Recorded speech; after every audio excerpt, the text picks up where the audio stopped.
મહેસાણામાં નવા રેલવે લાઇનનું કામ શરૂ થાય તે પહેલા જ દિવાલો તૂટી જતા ગુણવત્તા પર સવાલ ઉઠી રહ્યા છે।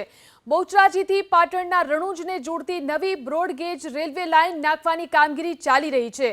રેલવે લાઇન પર બનેલા પ્લેટફોર્મ પર તિરાડો જોવા મળી, સાથે જ 150 ફૂટ લાંબી દિવાલ ધરાશાયી થઈ ગઈ, જેને લઈ કરોડોના ખર્ચે બનતી રેલવે લાઇનના કામમાં ભ્રષ્ટાચારના આરોપ લાગી રહ્યા છે। મહેસાણાના બહુચરાજીથી રણુજ સુધી નવી રેલવે લાઇન બનાવાઈ છે અને ત્યાં અલગ અલગ પ્લેટફોર્મ બનાવ્યા છે। ત્યારે બેચરાજીના વેણપુરા ગામ પાસે બનેલું પ્લેટફોર્મ પહેલા જ વરસાદે તૂટી ગયું છે। આપ દ્રશ્યો જોઈ શકો છો કઈ રીતે મોટા મોટા ખાડા પડે છે। પ્લેટફોર્મની તમામ દિવાલ ક્યાંક ને ક્યાંક ધરાશય થઈ છે। હું આ તરફની જે દ્રશ્યો છે તે પણ બતાવીશ કે તેને જે સાઇડ પેચિંગ કરું હતું તેમાં પણ મોટા મોટા ખાડા પડેલા જોવા મળે છે। આ દ્રશ્યો છે। બીજી તરફ સામેની આપ દ્રશ્યો જોઈ શકો છો કે સામે જે પણ અહીંયા જે રેલવે સ્ટોપ બનાવ્યું હતું તે પણ ક્યાંક ને ક્યાંક બેસેલું છે। આ જ પરિસ્થિતિ ઊભી થઈ છે, કારણ કે લગાતાર વરસાદ આવ્યો ને ત્યારબાદ રેલવેનું જે કામ કરવું છે તે ગુણવત્તા વિનાનું થયું હોવાનું હાલ દ્રશ્યમાં જોવા મળે છે। અહીંયા સાઈડ દિવાલ જે બનાવી હતી, આ સાઈડ દિવાલ તમામ તૂટી ગઈ છે। લગભગ 100 મીટરથી વધુની આ સાઈડ દિવાલ તૂટી છે।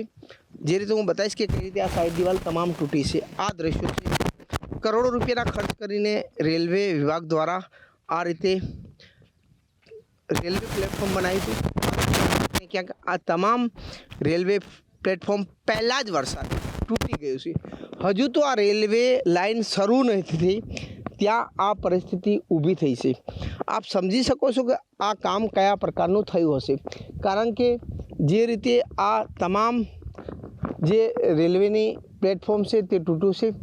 આપ જ્યાં પણ આપણી નજર પહોંચે ત્યાં સુધી આપ સમજી શકો છો આ રીતે રેલવેના કામની ગુણવત્તા લઈને પણ ક્યાંકને સવાલ ઊભા થાય છે।